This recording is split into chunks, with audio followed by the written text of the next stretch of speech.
Yo, yo, yo, what's going on, guys? We are back, and today we're going to be checking out the Vault City pack.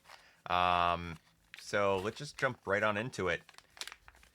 First and foremost, these packs are very similar in layout to the PokeRev packs. Seems like quite a few mystery packs take after those, which is not necessarily a bad thing. Um, which is pretty cool. I like the packaging. I like the vibe. It's pretty cool. It's kind of like a cyberpunk type of vibe almost, which is pretty dope. You can see some of the odds here on the front. You can also see more details here on the back. Very simplified. Uh, they use percentages, which is interesting compared to the PokeRev packs. Don't know if I like that or not. I guess it's something, right? I mean, like, I guess it depends on your preference. Um, the interesting thing with this one is that it does have a God pack that's a 2% chance at hitting, where you get one pack from each era. You do have a 5% chance at getting like a true vintage pack, and then you do have a 10% chance to get a black and white pack, Diamond and Pearl, and some of the X and Y stuff. So basically, everything is a little bit more like enhanced across the board compared to, say, the PokeRev packs. You do have like better odds, I guess, at getting something a little bit crazier, you know? Um, so yeah, no, this is interesting. It's the third version of it, which you can see down here. Very interesting. The only flag that I have in terms of the packaging currently would be that if you look really closely, you can see right here in the middle, you can actually see our very first booster pack we have here on top. On the back, it looks like you can't tell. So I don't know. That could be a turn off for some people. In theory, you could just like look around for the ones that have like, an evolving skies or something on the front, right? I mean, like, it kind of sucks for resellability if you were to just like grab some of these and hold them in your closet, and then have to wait later down the line. So that would be my one flag. As for the rest of the packaging, you can see it's definitely sealed here at the top. You can kind of see the line for the sealing there. There is no zipper, which is nice. That means it's like a once and done type of seal, like we like to see. And yeah, so I guess let's just jump right on into it in terms of seeing what we have inside. Let's see if it is a tear or if it's like a clean rip. Ah, it's definitely okay. These are the exact same as the PokeRev. They're kind of harder to open. They don't really rip clean. And it looks like we got a red. Cool. Very cool. Just take all these guys out. Put the garbage in there. Very cool. All right. Well, I can see right away we have Japanese. I was not aware that we had Japanese packs in here, so I'm going to have to ding it for some value, but let's see. So we're starting out with a Fusion Strike. These are starting to get a little bit harder to find, so that's kind of nice. We do have Crown Zenith. That's solid. Brilliant Stars. Silver Tempest. Not bad. And then one Japanese pack. I don't really... Oh, and you have a sticker there on the back. What's the sticker for? Some goggles. Gotcha. All right, that's kind of a cool sticker. Bit more unique than the PokeRev sticker. PokeRevs are kind of like just kind of his queen logo, right? That one has some extra stuff going on with it, which is kind of cool if that's your vibe. But yeah, I don't know. I don't know if I like this one Japanese pack type of idea. Oh yeah, look at that. It says Japanese there at the bottom. So yeah, that's gonna be a ding in value for me, big time.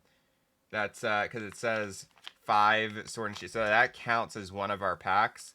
So currently we're looking at like 3, 6. Let's just say 10.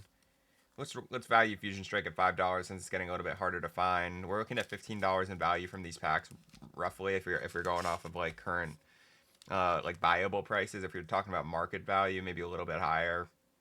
But then you have this pack, right?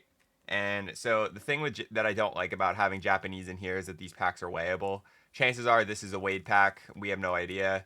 I mean, let's just say we trust the brand. Okay, cool. That's great. But at the same time, one shot out of a 30-pack Japanese booster box is, I mean, we're looking at this is like $1 pack. Let's like, dollar, $1.50.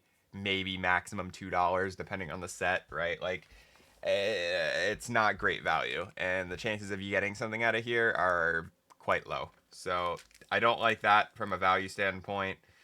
That needs to go. That's not cool.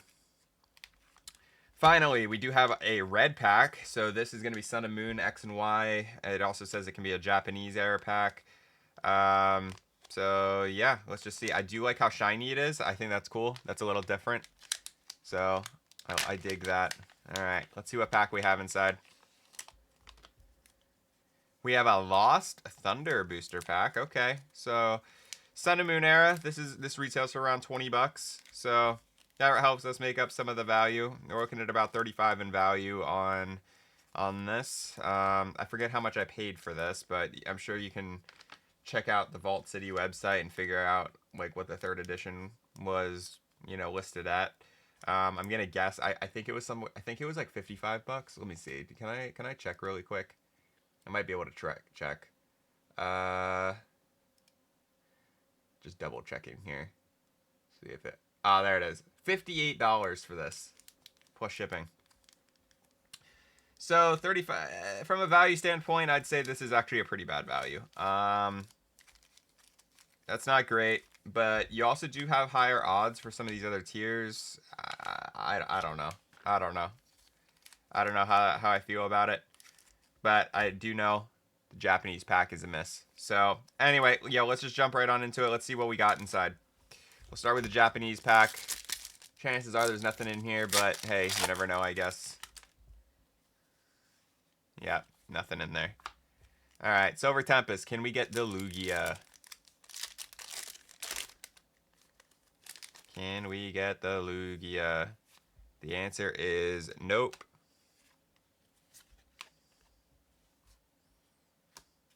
Brilliant Stars. Can we get the Zard?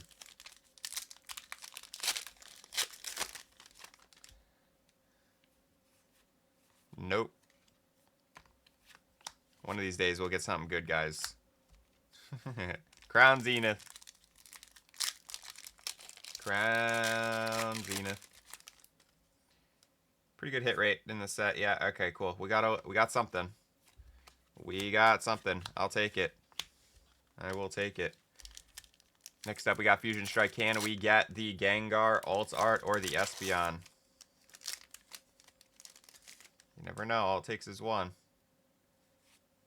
Oh, we got an upside down card into a Melmetal.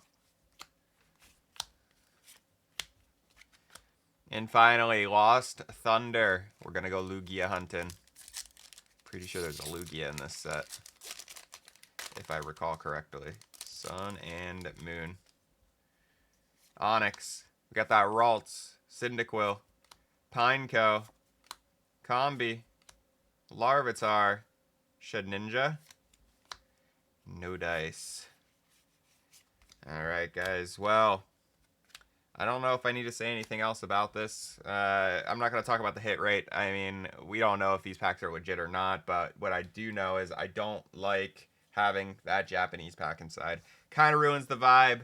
I don't know. It feels like a missing value for one of the packs. If you're going to add Japanese, at least add a couple of the packs or something from the box or something. I don't know.